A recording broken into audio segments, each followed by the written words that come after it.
Here's why the Federal Reserve's cautious approach to inflation matters right now. Today's headlines highlight Chair Jerome Powell's signal that policymakers remain deeply attuned to inflation risks, even as labor market strength persists. This dovish pivot, favoring rate stability through spring, is reshaping market dynamics across asset classes. Gold surged to $4,432.76, up 1.78%, reflecting heightened demand for safe haven assets amid uncertainty. The euro climbed to $1.18, driven by European Central Bank alignment and energy price volatility.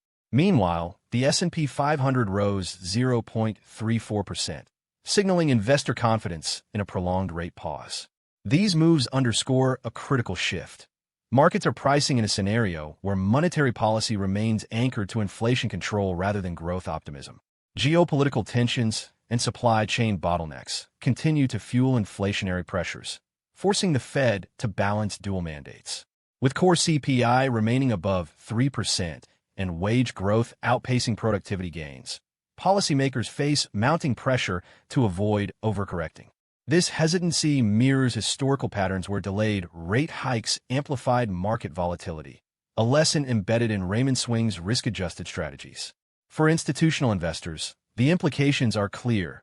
Liquidity preferences are shifting toward defensive sectors. Equities may face near-term consolidation as yield curves flatten, while commodities like oil and base metals could benefit from sustained inflationary tailwinds. Our models suggest a rotation toward high-quality fixed income and inflation-linked securities to hedge against prolonged rate stagnation. Traders should prioritize positioning for a low-volatility environment, leveraging options to capture sector-specific opportunities.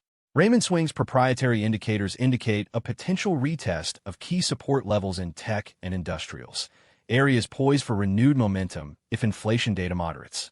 If this analysis was valuable, subscribe for more institutional insights. Link in bio.